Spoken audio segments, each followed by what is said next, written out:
Yeah, Denis. All right, guys, All right. welcome to CSFC Chicago at the Lounge. We are here with Dennis, Yes. Denis. personal trainer for a long time. Yep. All right, tell us a little bit or a lot of how'd you get into this whole thing. And you're still going and you're still training Yes. at 79 and you're going to be 80 in December. December 3rd. I'll be 80. Yes. Yep. So big celebration here at CSFC that day for sure.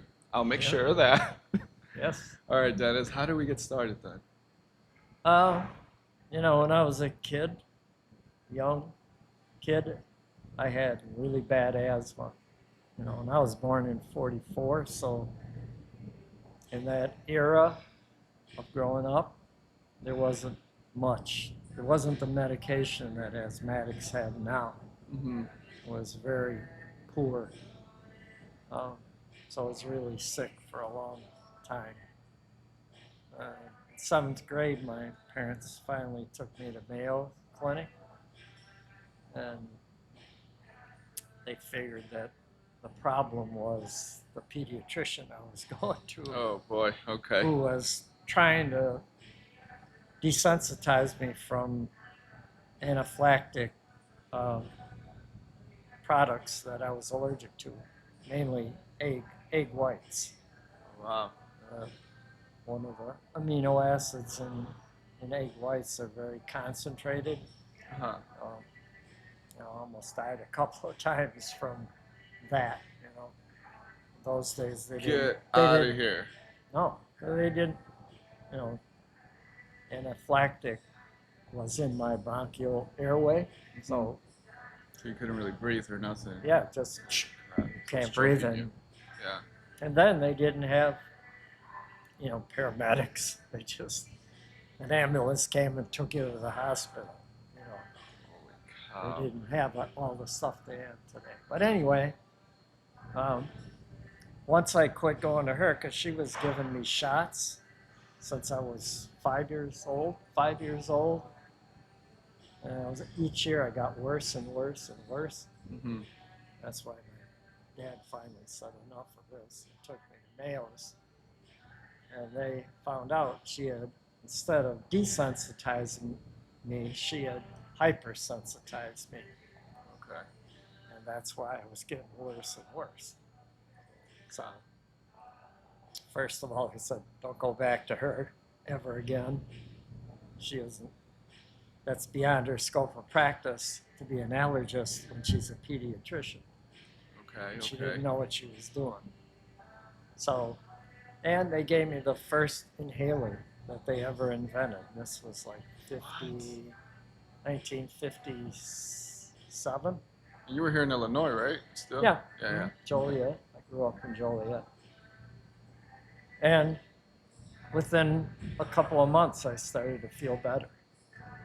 And then when I graduated from junior high and went to high school, I joined the wrestling team my freshman year. And all that stuff that went on in those years Uh-huh. really stunted my growth. So I think I weighed 78 pounds when I was a freshman. Holy cow. But the lowest weight in wrestling then was 90 pounds. I didn't weigh 90 pounds. So you still managed to But- do it. When you wrestle, you got to run and you got to wrestle. Okay. So you must be strong too. I always had asthma attacks whenever I tried to run. So Okay. it's like called exercise-induced asthma. That was one of them. But as I started running, I got better and better in my, cardiovascular fitness, Mhm.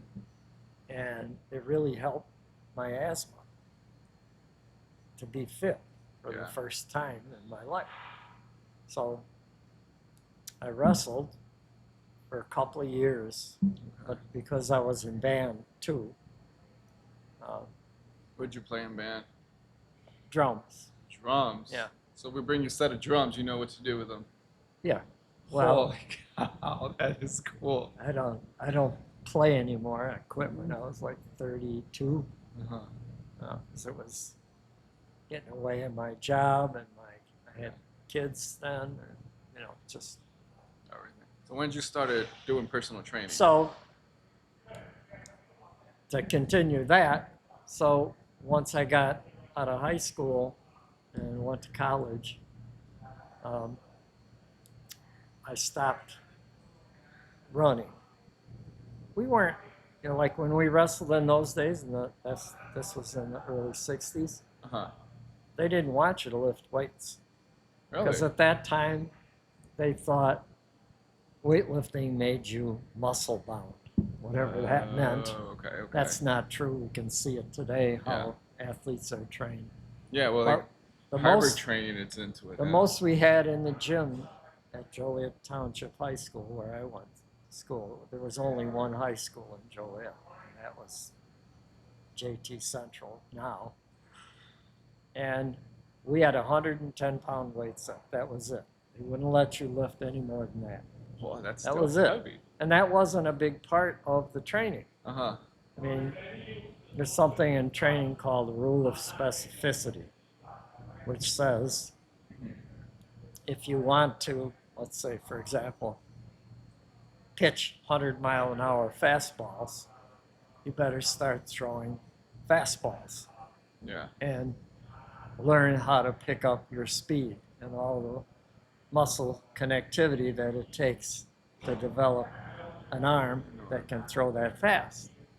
So, in that era of wrestling, their feeling was when you wrestled, you ran for endurance and you wrestled. Holy That's crap.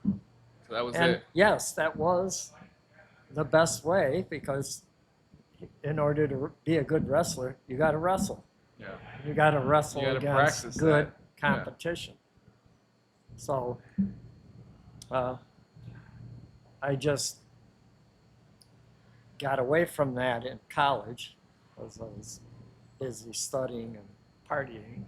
Of course. And after, when I had my first daughter in 1969, I had started to gain a little weight, and I was never There's no way. overweight I before. could never picture you No. getting overweight. And so I thought, all right, it's time to get back. So I started running again. And the first year I just ran until I could run 3 miles easy, And then I was teaching school, and the school I was teaching at that time in a junior high, and they had bought a 16-station universal gym, which was one of the first universal gyms. This was back in probably '74. They bought that Who was this at? at Westview Middle School in Romeoville. Okay. Because sometimes I taught in Bolingbrook, sometimes I taught in Romeoville, mostly in Romeoville, but because it's the same school district, just two different facilities. towns, but the same school district. Okay. And because the PE teachers had their things that they did through the curriculum in each season. So baseball was in this season, basketball was in that season, so forth. They didn't know at that time how to put that weight equipment into the gym curriculum for the year. Okay. So it just sat there behind the bleachers. Not being utilized or nothing. used. Wow. So one day he was a high school track coach, but he taught it at the junior high. And he says, why don't you go back there and use that stuff? Nobody's using it because it was behind the bleachers, We had a really nice gym for a junior high. It had a full court Sounds and like 2 half courts. I don't think the junior highs So right when now the when the bleachers were open, Uh-huh. it took the 2 half courts away on either side of the main court. So it was a big gym. And so that's how I started back into lifting weights with that machine. And then it just progressed from there. And maybe 4 or 5 years later, I started a club. You started a club? I started a club for the kids Okay. uh, after school Mm-hmm. so they could come and train. Nice. And so the first couple of years, we just used that 16 station universal gym. Hold on. What was the club's name? Westview Ironman. Westview. Oh. Yeah. Okay. Then about the third year, some of my girls said, "Hey, what about us? Can't we Oh, lift boy. weights?" Of course. So then we made it, Just we introduced them into we it. had T-shirts for Westview Iron Men, Westview Iron Women. Oh, that's cool, You though. know. That's really cool. Yeah. And then the coaches started saying, "Hey, the wrestling coach asked me first, hey, would you strength train the wrestlers before the season?" All right.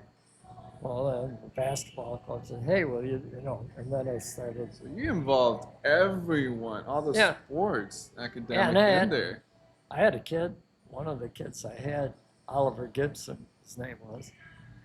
Um, he was one of the first kids I had in the club. He was a really good athlete. Um, played baseball, basketball. We didn't have a football team then because they didn't want kids to be tackling in junior high anymore. Mm-hmm. But when he went to high school, Romeoville High School, he was on the football team. And as a senior, he was All-American. Wow. And he went to Notre Dame. Really? And then after he graduated from Notre Dame, he got drafted by the Pittsburgh Steelers. Get out of here. And he was playing behind Greg Lloyd, who was defensive tackle. So you gave him the foundation of what he knows. Yeah. Pretty much. Well, yeah. he got big. Like huge. He was a defensive tackle. Holy cow. Yeah. But they would use him on nickel situations. Okay. He was good straight ahead, but he didn't have as much lateral speed, Mm-hmm. And Greg Lloyd was a really good, defensive tackle for Pittsburgh. So he played behind him for, I think, 6 years. He played in Pittsburgh. Oh, wow. And then the Bengals picked him up, and he played for the Bengals for 5 years, where he was the starter there. So he got a chance to be a starter, That is so cool. he came back when I retired and gave a little talk about his experience Yeah. there, and said at the end, he says, "Now let's see who wins the bench press contest." Oh, God. Because he weighed like 295 or something. Oh, wow. Yeah. But anyway, That's and then pretty cool. a lot of my kids that I had there Uh-huh. would come back, even though they were in high school, they'd come back and train with me. Nice. So I had a lot of my ex-kids would be my training partners, Nice. So after that, when did you establish your personal training company? 'Cause I know you had your own short. Yeah, so when right? I Yeah. retired after 34 years of teaching, I took a year off to study for the special cert. It's the top cert in personal training. It's called the National Strength and Conditioning Association. Okay. I think right now there's only 5 in Will County. I think I'm the only one that's actually training in Will County. Oh, 2 of wow. them are coaches. 2 of them are girls. One trains in Naperville, one trains in Downers Grove, I think. And me, here. Yeah. And the reason is the level of knowledge you're expected to know to pass the test assumes that you have a degree in physiology, kinesiology, sports science, something like that, Okay. because the level of the questions you're going to be asked are going to expect that you have that degree, Extremely one of good, those knowledgeable with degrees. everything. Yeah. So It's not an easy thing to it's do. not an easy test. Oh, yeah. 60% of the people that take it the first time, even though they have that degree, flunk the test. Get out of here. Yeah, because it's all application Holy type cow. questions. You got to apply the knowledge, not spit out a fact. Okay, true. You know, so Yeah. there's a difference between that kind of question Mhm. and that answer. You know, so once I got certified there, Mhm. I did pass it the first time. It was super hard. It's a 4-hour test, 150 questions. 4-hour test. Yeah. It's Wow. as hard as the GRE, the graduate record exam, to Get qualify outta for getting your here. master's degree. Was Holy that cow. because I didn't have any of that in Yeah. my bachelor's was in psychology and my master's is in education. So I didn't have any of that. I had to study all that, and I studied like a job, 8 You hours can a just tell day. when we talk to you, or when you talk to us and explain to us something, or when I had you, when you were training me, like I know, like I was like, okay, Dennis knows, Yeah, deeply knows, and that explains a you lot. got to know, Yeah, it's And Einstein once said, "Knowledge plus experience equals wisdom." absolutely, So absolutely. you got to have the knowledge, and Yeah. then Because it's not just just theory. the knowledge is Yeah. one thing, but experience in the real world Yeah. is you put those two together, and then you got wisdom. Yes. And so that's how I started. Okay. I started in this building when it was Gold's back in 2004, and then I moved to 5 Star, which used to be a powerhouse gym. Um, and then when they sold to another owner, I came over here because I knew the general manager, and she was a fitness instructor. And when it was Okay. Gold's, Selena, Oh, that's right. You yeah, did know Selena. Selena, right? And when the other person was buying the 5 Star, she called me up and said, "Why don't you come over here?" And so I came over and met Raul, and we talked, and then I started working here. And Ever since then, I've you've been at the here CSFC. since 2017. Holy cow. So And a ever long since time. then, you've been having a ton of clients too. Yeah, Yeah. a lot of them are rehabbing from, different kinds of medical conditions or surgeries of all kinds. So a lot of that, you got to really understand what their disease is or what their condition is In order to train them properly. in order to train Yeah. them properly, because they already got issues. Mhm. You want to progress them, you want them to heal and become more functional in their fitness. You don't want to hurt them. And that's one thing I think a lot of people right now don't realize, that if you're going through something, if you have like an accident or if you tweak something in your foot, arm, whatever, you have to train it properly. Training And properly. I don't think a lot of them know. They might have an No. idea, but when they go meet someone like you, it's a whole different ballgame. Yeah, and nothing against a lot of the young trainers. They're young, but a lot of them aren't well educated, in my view. And they played sports, but just you can't train the general public like you're training for football. Say. Yeah. It's just not what you're supposed to do. And you put yourself as a trainer in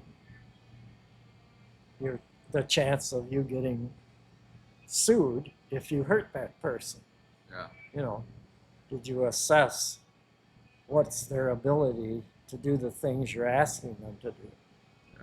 What is the medicine they're on? What is their medical condition? Did you ask them? Did you Go through consult with their physician? What should I do with this person? Or what should be my limits? Or what things shouldn't I do? You should ask that question. I mean, if it's a healthy young person, yeah, that's different. But when you're training the general population, you get all kinds of people, from fit people to super out of shape people. So you have to understand how to train those in an individual way, Especially properly. especially proper technique. One of the things when I watch people train in the gym, every day you see people, even some people that have, they're big guys, say, or very fit women athletes. You look in this gym, there's as many good women lifters as there are men now. They are. But if they refine their technique, they would get a lot more out of their time that they spend in the gym by improving their range of motion in the movement, in focusing on neural connectivity. Yeah. Because let's face it, none of these, there's no brains down here. No. Okay? There's no controller down here. It's all up here. If you don't use this, is the most powerful muscle in your body.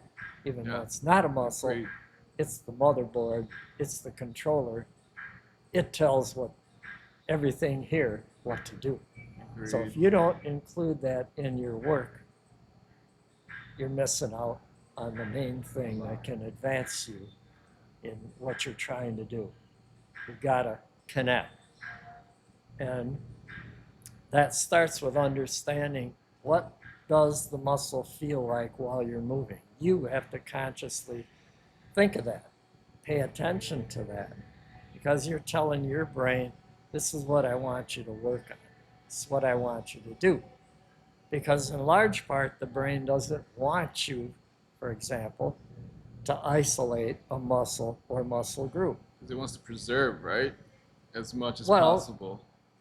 It's not that. It's that we have a unified muscle system. Mm-hmm. When you look at the anatomy of the human... I swear I need my notebook to write this stuff down, but I won't look at this again. Because this is true stuff. It's right true, here. yeah. Yeah, it's not when theory, it's nothing like that. Take all the skin off and look at the muscle structure of the human body. It's all integrated. Everything is next to each other so they can help each other out.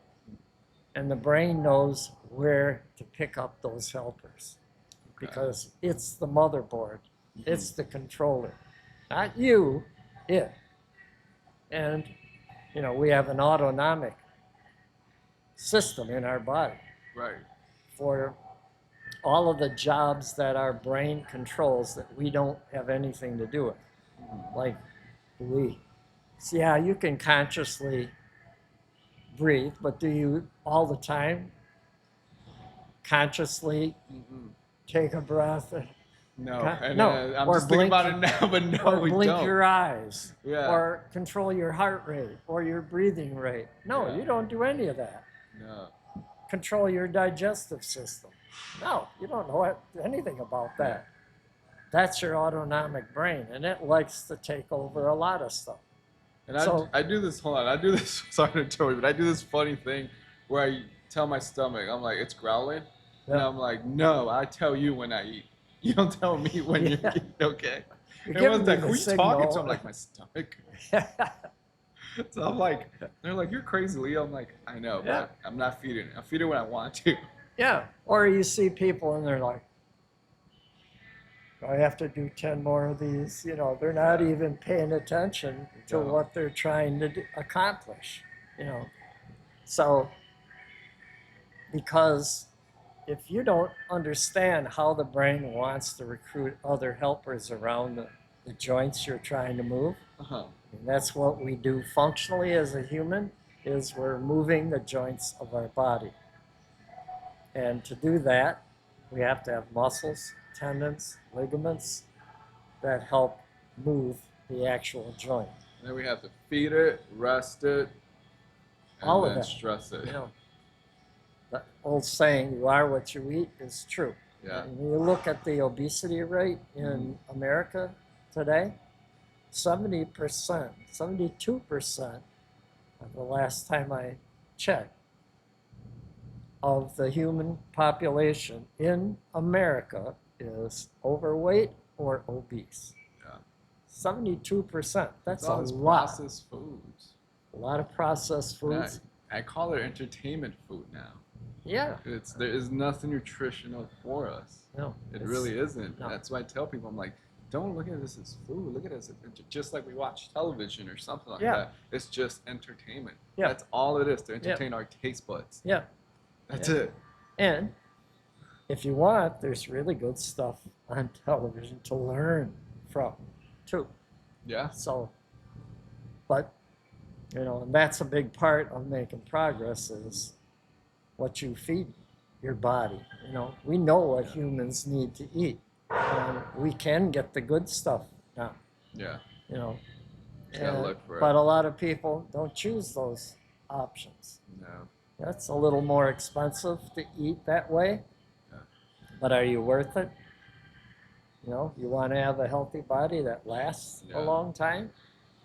Then if you eat and exercise and mainly lift weights. You're still exercising here. We see course. you do your TRX stuff. We Yeah. see you do all your stuff.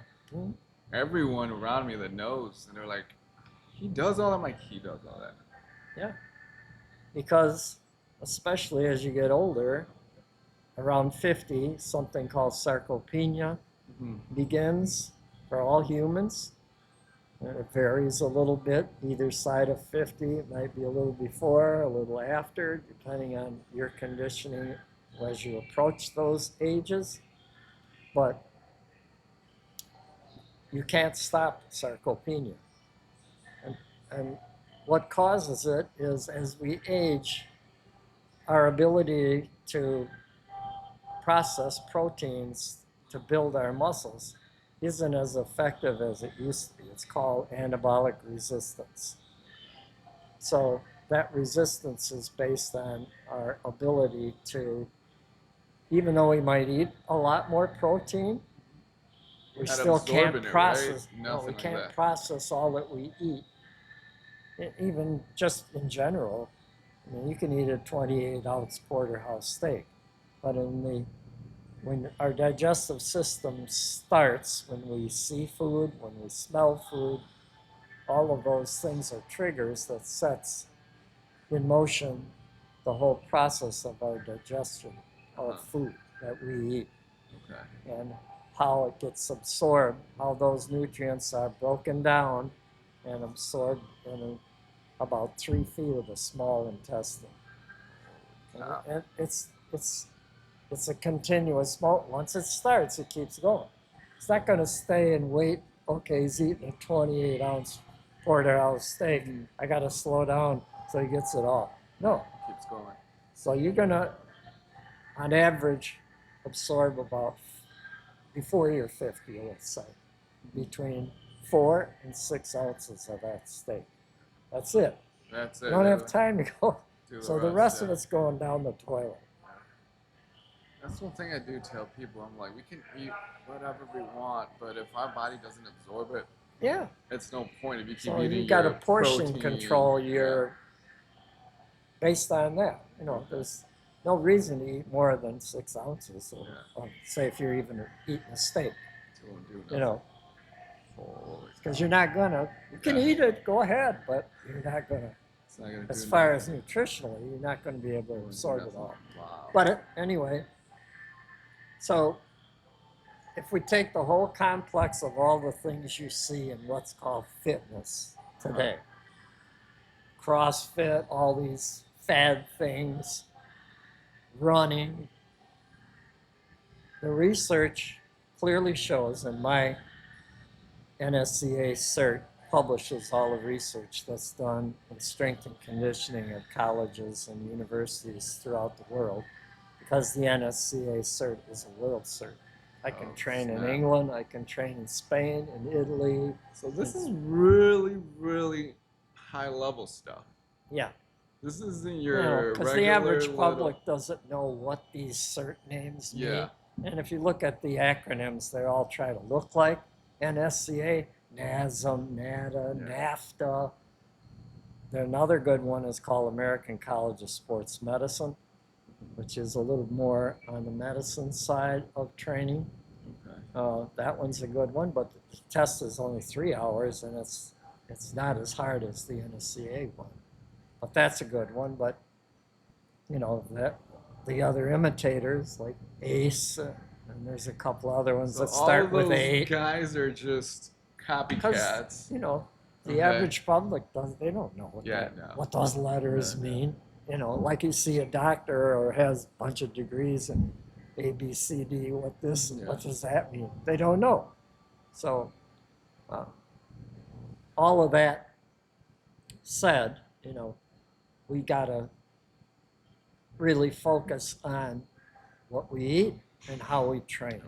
So But what the would you? research clearly shows that the best thing we can do, especially as we get older, Mhm.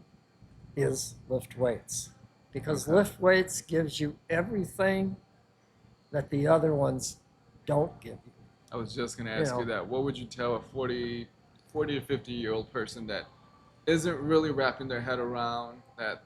Hey, you're getting older. You're losing less stem cells. You're losing less everything. You need to work a little harder to do Yeah. so. So lifting weights will help them. So like say in my prime years, 30 to 40, Uh huh. like at 40 I weighed 190 pounds.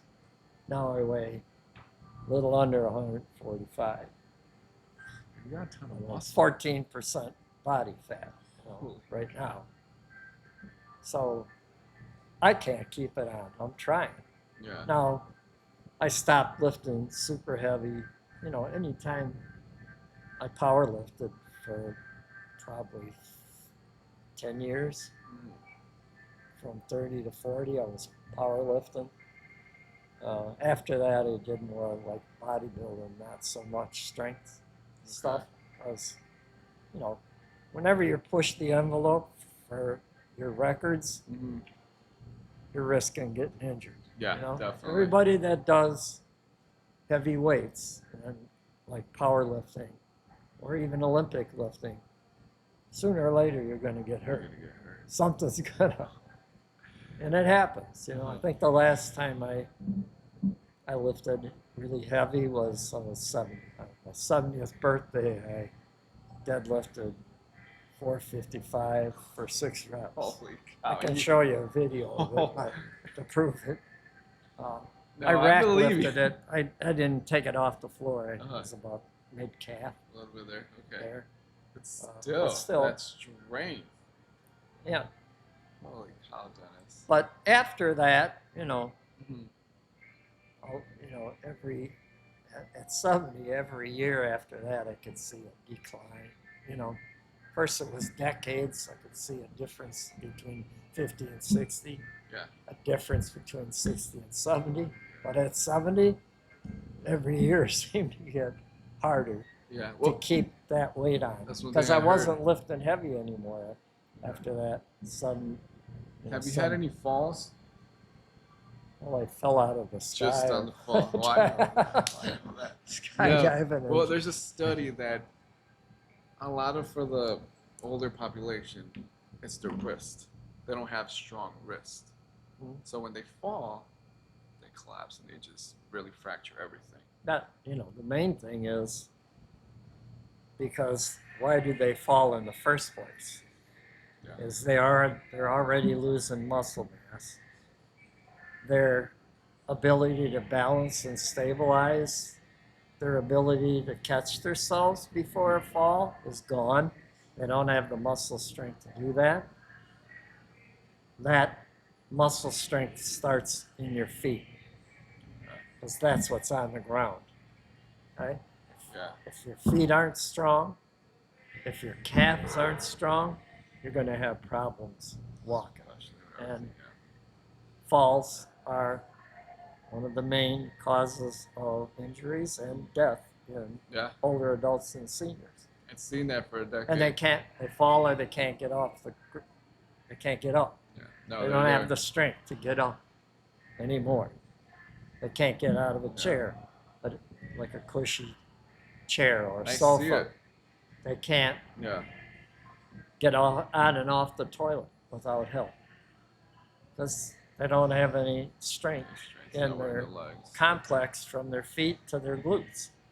I mean, that's what we're relying on for Yeah. mobility is from your hips down, Your hips down, right? right. You don't have that strength, balance, stability, all of that goes away. Hmm. So it's inevitable that They're they're gonna fall they're eventually. gonna fall, That makes gonna a lot hurt of themselves, sense.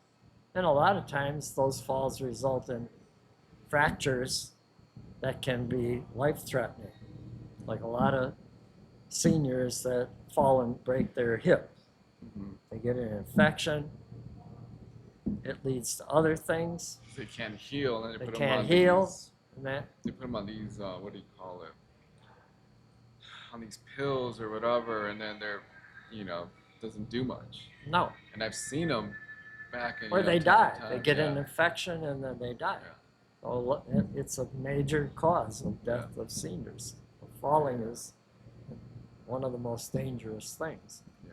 So just staying with that, Mhm. and you can start.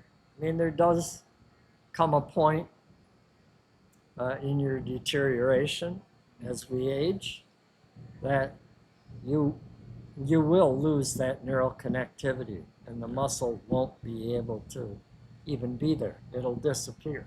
I used to think you could always gain it back if you did something, Mhm. and triggered that neuromuscular connection back. Uh, but there does come a point that that goes away. Goes away. But while you're still able to move some, You got you to can just slow move. that process down. You won't be able to stop it. And sarcopenia has a companion that goes with it because if you lose muscle strength, then you're not going to be able to uh, recover from that, because losing muscle mass means you're losing strength, right? Because that's where the strength comes from, is your muscle. So if you lose muscle mass, then you're losing strength.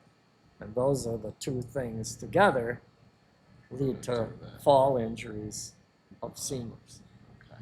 I mean, All right. I'm not saying young people can't fall either, Oh, yeah, but those fall, but they got more recuperative yeah, powers they'll than we heal do, up. I call the kiddos. You'll heal up quick. Just Yeah. do this, do that. You'll Yeah. be fine. Dennis, how many people are you training right now? Right now, because a lot of my COVID damaged my clients that are, older, have a lot of medical conditions, Mhm. or they're type 2 diabetics, Mm. or they have other conditions where if they get something like COVID, Yeah. it's easier for them to die Yeah. because they already have a compromised system. They're Yeah. not healthy. They're not able to recover from things. So, those are the problems Yeah.